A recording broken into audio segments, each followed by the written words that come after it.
Streaming live on Facebook, YouTube, Twitch, and blasttheradio.com, this is The Lowell Green Show. The number to call and be heard around the world is 613-413-2217. Or email Lowell at blasttheradio.com.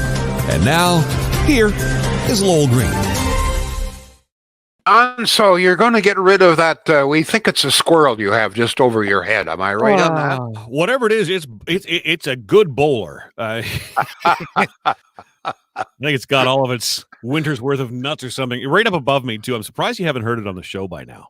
Does he bowl 5-pin or 10-pin? I believe it's 10. So he's got big balls. Oh, he's big, huge balls. Before I get into the topic, I watched a fascinating documentary the other night on PBS. I love PBS. And Yep. I'll explain to you why I'm raising this now a little bit later. About squirrels. Apparently, they are one of the most successful creatures that God ever put on earth. They are extremely intelligent. In fact, the gray squirrel, the most intelligent of them all. Okay. But here's what I found fascinating. The average squirrel, red squirrel, plants about 5,000 nuts. About 10,000 nuts every fall. And remembers about 90%. They've actually done tests on this and remembers about 90% of them. 10% of them he doesn't dig up and very often become oak trees, right? And this is also fascinating. It's too bad that this couldn't happen to some of our leaders. But every fall, the squirrel's brain becomes larger. The reason being, of course, it's got a lot more memory required. He's got to remember where he put all of those nuts, right? So the brain the brain of the squirrel gets larger in the fall and then shrinks back after. But they're quite amazing, and they can learn, by the way. Anybody who's ever had a bird feeder knows how clever they are. And the average squirrel can leap about 10 feet. You're not kidding. That's amazing to watch. But listen, obviously they're brilliant. They're making their way into this room to hang out with you, Lowell Green. One of the reasons that I'm raising the PBS, I'm enjoying PBS quite a bit. I don't know how many of you people ever get a chance to watch it, but I mean, there's a lot of stuff that's not very interesting, but some of it is fascinating, and certainly the documentary on squirrels was. Which brings me to the question of the CBC. What should we do with the CBC? The reason I ask is the fact that the other night, Pierre Poilievre received the loudest cheer of the night when he said that if elected prime minister, he would defund the CBC. To be perfectly honest, I'm not sure if he plans on a total scrapping of all funds, more than $1 billion for CBC, or a partial defunding. But it raises the question because in my mind, the CBC, if we're going to defund the CBC, it seems to me that we should keep it. I think there's a need, but it should become like PBS, pay for itself, have some sponsors pay for it. I'm sick and tired as a taxpayer paying for it, but I was very surprised to find out that of all of the things that Pierre Poilievre said the other night here in Ottawa, Barhaven, he promised to scrap the carbon tax, loud cheer, etc. Number of other things, loud cheer. But the loudest cheer of all was when he said, I am going to defund the CBC. Now, I'm not sure if he plans on a total defunding and whether he plans on defunding CBC radio as well as television, because there is certainly a vast difference. CBC television, as you know, is just the ratings are dropping, which is one of the reasons that its advertising revenue is dropping. I mean, hardly anybody is watching CBC television.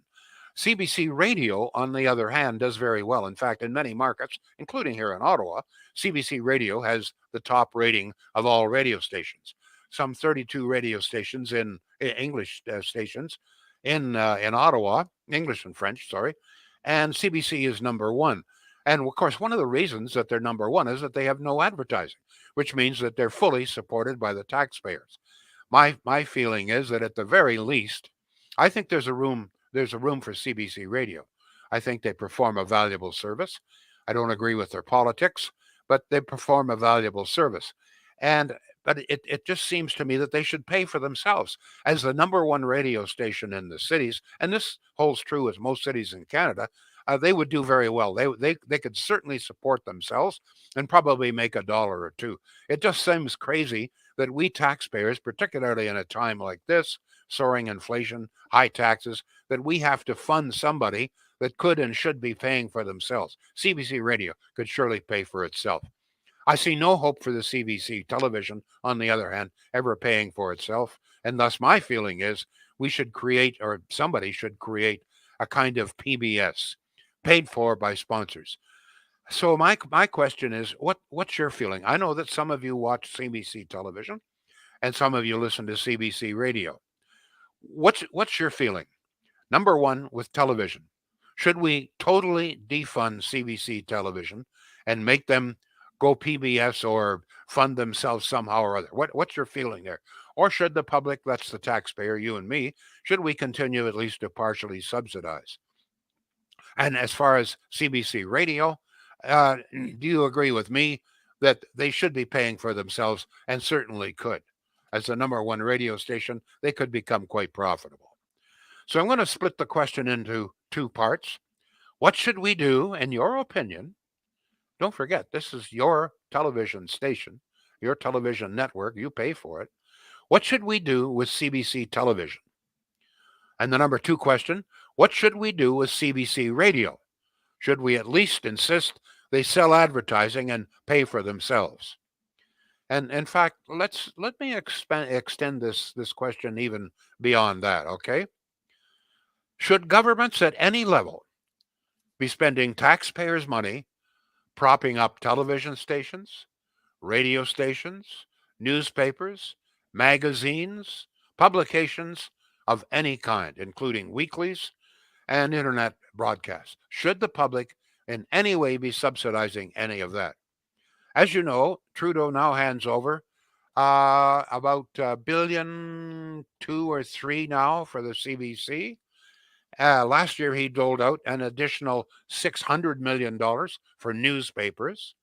And then, as a big surprise, and this was not well covered, maybe you can understand why, he doled out another $300 million just before the last election to just about every kind of publication we have: weekly newspapers, magazines, including magazines on skiing and horse racing, etc., and internet broadcasts as well. 300 million, 600 million. So in essence, we paid out more than $2 billion to the media last year. There's no question that if government subsidies stop, some of these newspapers, magazines, etc., would cease to exist. That's not good. The more newspapers, magazines that we have, the better. And there's no question, I repeat, that if we stop government subsidization, some will stop existing. But it still begs the question, should the government be involved in this at all?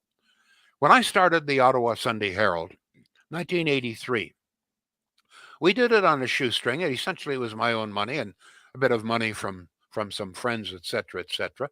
They all told me I was crazy, and I was. But we managed to survive. It was, excuse me, it was very difficult. There's no question about it.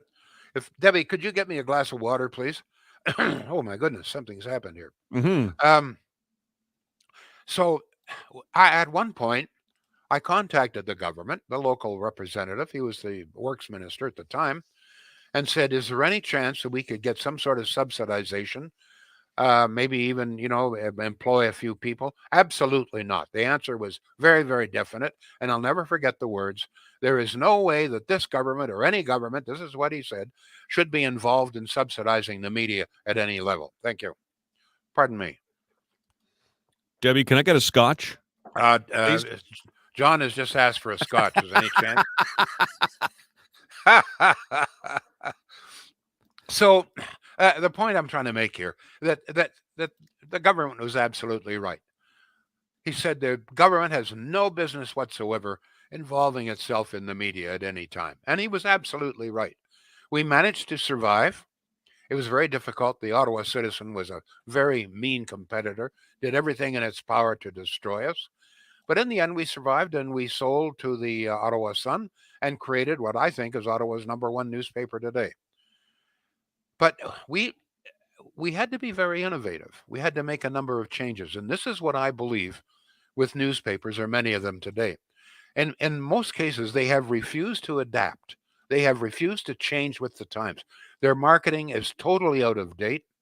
And rather than pay for themselves by changing themselves, turning things around, they are now relying on government subsidies. My feeling is that the good ones, the innovative ones that market properly, that they could survive and actually make $1 or $2. Those are my words. This is from somebody that did it. Different times, I grant you, but it was still very. 1983. Check. We were in a recession at the time. I was stupid to start them, but we survived. We became innovative. We did a number of things very, very differently, and we survived without a single cent of government subsidy of any kind. So, from a guy who's been there and done it, I say, yes, some newspapers will fold, but the good ones, the ones that use some innovation, that change their marketing drastically, will survive and do okay. Ditto radio and ditto television, by the way. What is your view here, folks? What should we do, in your opinion, with CBC television? What should we do with CBC radio? Should we continue to prop up the media in any way whatsoever? And John, once again, go through how people get in touch with us. Yeah, that's a great conversation. 613-413-2217 is the phone number here. Again, 613-413-2217. Absolutely, you can text us. If you're watching on Facebook, wherever you would ordinarily fill in your comments is where you can do that. Same with YouTube, same with Twitch, and same with Twitter. All of your show links are at blasttheradio.com/Lowell Green or lowellgreen.com. You know what I'd love to see? Exactly what you and I are doing right now. Let's just keep CBC radio, streamline it, and put webcams in there, and let that be the national service. It ain't that complicated to do. I'm doing it from the basement of my home with a squirrel living above me. Do you agree with me that they should be subsidizing themselves, paying for themselves? As the #1 radio station in most markets, they can make a good dollar. In fact, they might be able to have a little bit of return and give taxpayers back a little bit of money. So I've always been fascinated that when the ratings come out, first off, the fact that CBC participates in the ratings at $10,000 per ratings per station, that's taxpayer dollars, but they participate because they want to justify to the taxpayer, look, people are listening. But your commercial stations, when they go out banging on doors, soliciting sales, they take the CBC's numbers out. Oh, because they're not a commercial station. So their numbers really don't reflect the market. Yeah, but when you put CBC numbers in, CBC has like a 30 share compared to the station purporting to be #1, which may have like a 13% share. Yeah. It's extreme. Yeah. Well, all I'm saying is that whatever, CBC does very, very well as far as the ratings go, as far as they listeners. Really do. So they could do very well selling advertising.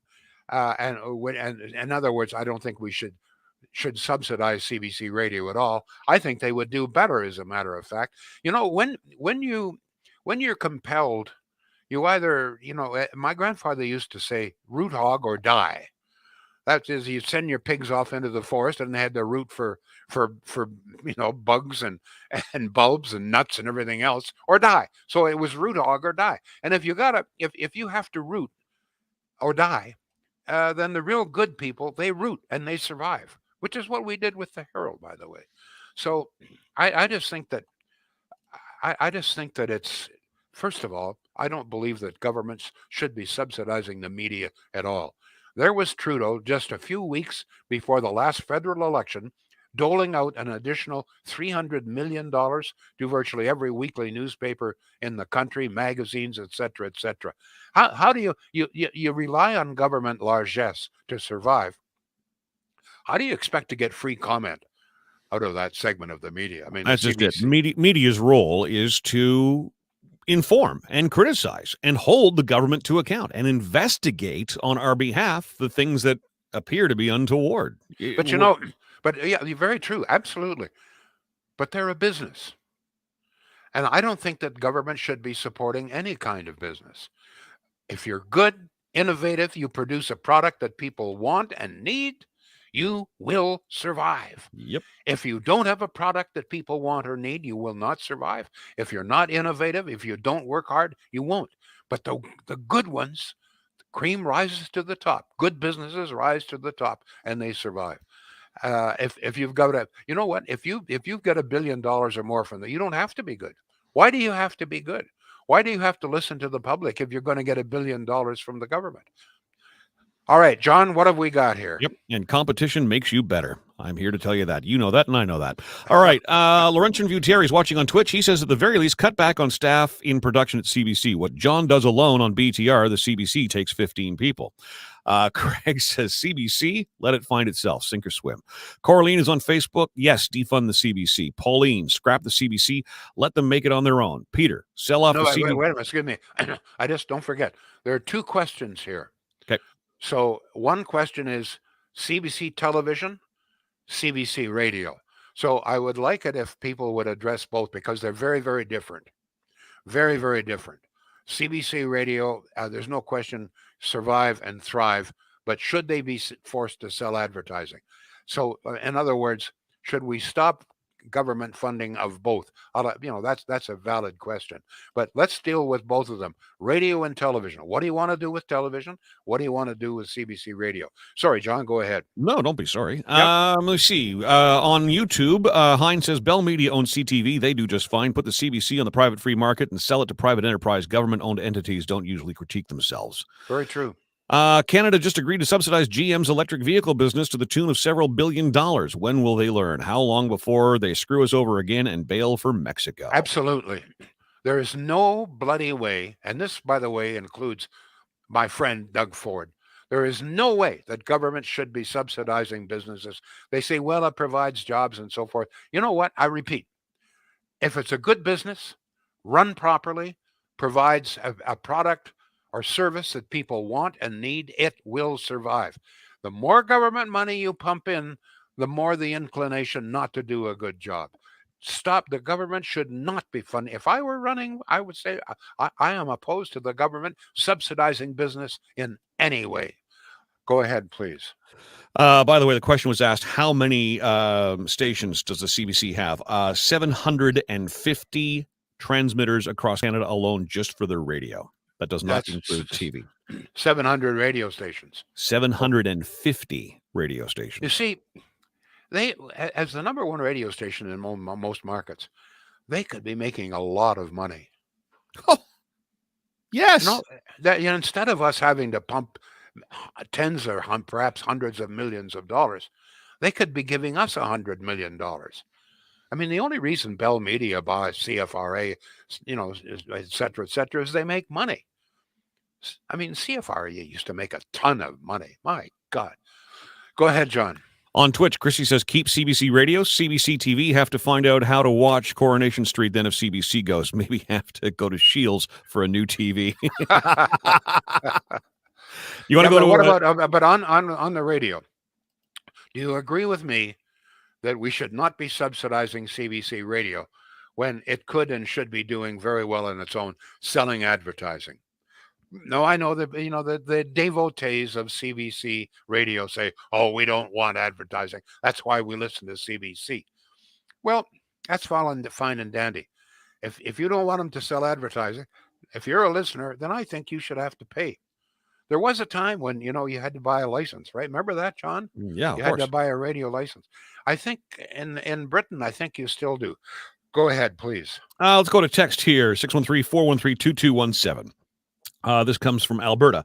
When I started our company years ago, we didn't have any government help at all. It's called hard work. Keep the government out of private business. They can't run the country. They sure as hell can't run a company. You ever hear of a public government employee making it in the real world?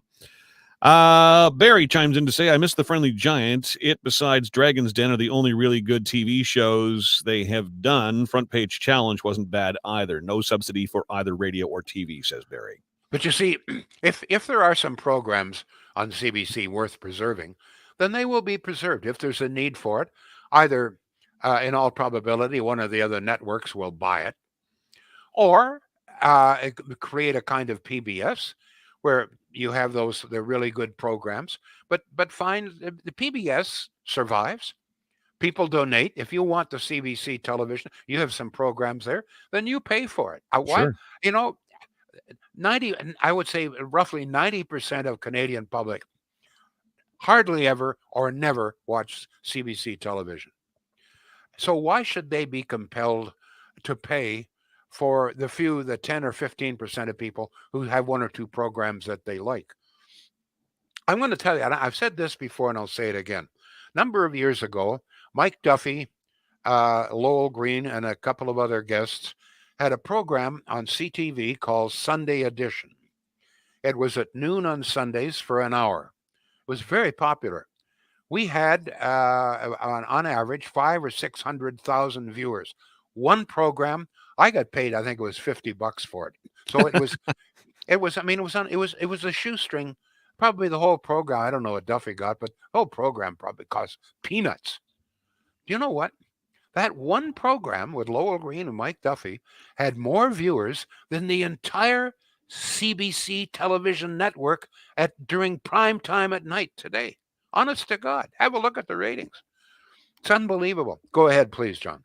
We got to get a word in here for Shields, Lowell. So as soon as you're ready there. Meanwhile, answer CFRA had to go downhill once Lowell Green, Rob Snow, and Steve Madeley left. Nothing interesting on it. Just bubble-headed women hosts gushing. That's all she's hearing here. Nothing wrong with women hosts. Women hosts are good. No, but women hosts gushing, or any host gushing. Gushing.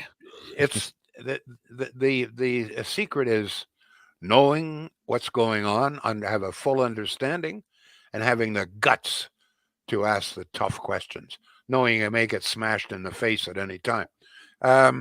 Shields. Yesterday, or actually on Friday, was talking a little bit about Shields Butcher Shop. And I had a couple of people respond and say, you know what, Lowell was up to I didn't know they had this butcher shop. It's a dandy little shop there. Family run too, by the way. One of the Shields daughters or granddaughters, I got a little confused, is there quite frequently. So yeah, it's not it. I guess what I'm talking about here is that Shields provides a great community service. Number one in appliances, they're one of the largest appliance dealerships for good reason. A lot of them, and appliances as well as a butcher shop. I'm getting confused here. What I'm trying to say here is that whatever it is in the way of mattresses, furniture, appliances, or a real good steak for tonight's dinner, Shields is a great spot. They're good people, very fair pricing, and have a look at that. Have a look at the website. Very well done. Very easy to understand. As I've said once, I'll say it again. If I can understand the website, so can you. John, what's up? I think you have made the point that Shields does a lot of really good things. Jeff says, cream isn't the only thing that floats to the top. CBC Radio should not carry ads. Do the words corporate shill mean anything to you? What does that mean? What does he mean by that, John? Do you know? Corporate shill. What do you? I don't quite understand. I guess he's afraid that if CBC is receiving advertising dollars, that they will then just be promoting, anything that the advertiser wants them to promote. Well, there are laws and rules and regulations concerning advertising. Why should the CBC be any different from anybody else? I mean, CFRA 1310, they have to abide by the rules, regulations concerning advertising. Why is CBC deserving of special treatment? As long as you announce that it's a paid for, then well, commercial's a commercial. I mean, everybody knows what a commercial is. I mean, CBC television has commercial. Go ahead, please. Let's go to email, Lowell@blasttheradio.com. Yes, absolutely. Defund CBC television. No more taxpayer dollars, and that includes radio. There is no need for taxpayers to fund the media. We are trying to live in a democracy, and there is far too much room for abuse when a government has control over the media. We would very well be seeing that abuse now. Liberals refuse to release the details of the $61 million paid to news outlets for emergency relief. Rob in Carleton Place. And text 613-413-2217. Hi, Lowell. I don't watch or listen to the CBC except for hockey. I think CBC is a good platform for young Canadian talent. Having said that, I think the CBC should compete for sponsors like CTV does. If there's a demand, people will watch or listen. Comments. Well, let me just get this clear. CBC television does compete with CTV for advertising. So I'm a little confused on that. Okay, go ahead. They is there not a limit though to what CBC can, the number of commercials CBC can air on their TV network? I don't believe that the rules are any different than anybody else. Okay. There's a limit to the number of commercials you can run on radio and on television as well. And I think CBC probably has the same rules. All right. Text 613-413-2217. Lowell, I think we should stop subsidizing the news. Yes, we need news, but places like the Rebel News seem to have found a niche.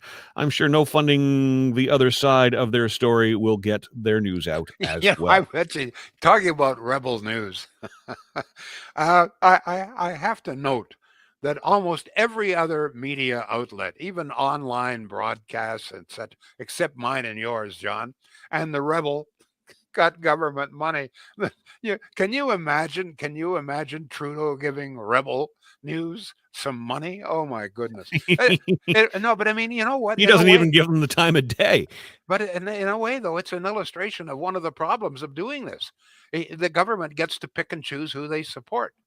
And they obviously don't support me. They don't support you. And they don't support Rebel News. I wonder why. Go ahead. We're just not hobnobbing with the right people, I guess, Lowell. I don't Yeah, know. yeah, I know. You know what? I've tried many times to drink the cocktail with the little finger out like this, and we'll try those little weenies they have at the cocktail parties. Oh, by the way, talking about cocktail parties, Oh, I here we wonder go. how many cocktail parties in Europe that our old friend Melanie Joly, our foreign affairs minister, is having. She's over in Europe right now.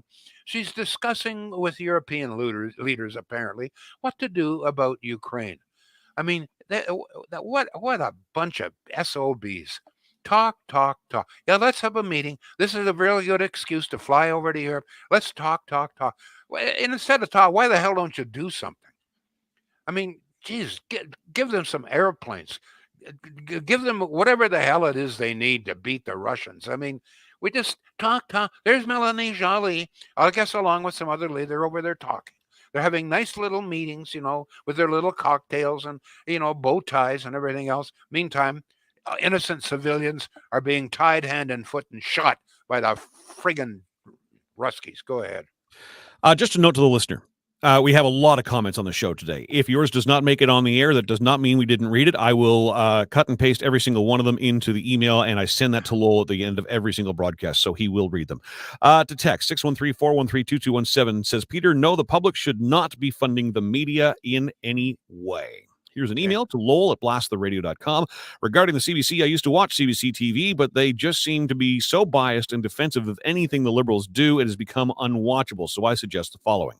CBC TV. Cut funding to maybe 25% of what it is now, and remove the political panels and commentary. Just stick to reporting and have somebody monitor the content. Reporting has also added commentary, especially some of these reporters, so it needs to be monitored for bias. Remove the Olympics, sports content, and let the other networks cover that. As for CBC Radio, I think it is overall okay, but need to monitor for bias as well and remove political commentary. I used to like the radio plays they used to produce. I have no problem with political commentaries. I think that that's one of the purposes. I think that people need to hear what various politicians and others have to say, but it should be fair. It would be a little bit fairer, I would think, on CBC if once in a while you or I were allowed to be a guest panelist, or anybody from the Sun. I'm sick and tired of watching somebody from the Toronto Star, which is here we have the CBC and the Toronto Star doing political commentary, critiquing Pierre Poilievre. Oh God, go ahead, please, John. Another text at 613-413-2217. CBC TV was stupid enough to not renew the contract on the Hockey Night in Canada musical theme, but the competition bought it real quick. I guess Dave Hodges' nemesis is still working at the crappy broadcast corporation. Let me see. The CBC means nothing to me. Stop making the taxpayer prop up the CBC, says Paul. David says the TV should go to a subscription model like PBS. Chrissy says CBC Radio is a keeper in her books. According to Coraline, no subsidies. I'm tired of paying for stuff but Mike, sorry, she didn't answer my question. CBC Radio obviously has a lot of appeal. It's, I repeat, the number one station in many markets. The question is, why does it not sell advertising? Why do we have to subsidize when it could very well be extremely profitable? Why, folks, I understand there's a lot of loyal listeners to the CBC. Okay, fine. But why should we have to subsidize something, anything, that could be very, very profitable? It doesn't make any sense. What's the reason for not selling advertising? So that we taxpayers have got to fund it when it could be and should be funding itself. Go ahead, please, John. All right, we're just about out of time. We'll squeeze in a few here. Eileen says, totally pay for themselves. I'm sure they can make it on their own. We shouldn't be paying for any of those you mentioned. Norm says, I think they're a business. They should support themselves like many other businesses do. Brenda is in to say, there was a day when it was a necessity, but not in today's world. No more taxpayers' money for the broadcaster or media. And I don't listen to either CBC radio or CBC television, says Anne. In fact, when I changed my TV package with Rogers, I got rid of the CBC News Channel and CTV News Channel. Both are biased. It just gets me so incensed watching either one. So I say get rid of both radio and TV for the CBC. Thank you. Thank you all very much, folks. We will be back tomorrow. The Lowell Green Show is seen and heard live around the world at 2 p.m. Eastern. Connect with us online at blasttheradio.com/Lowell Green. Can't join us live? Download the Lowell Green podcast. Available on Apple, Spotify, Google, and more. Ask your smart speaker to play the Lowell Green podcast. This is a production of blasttheradio.com.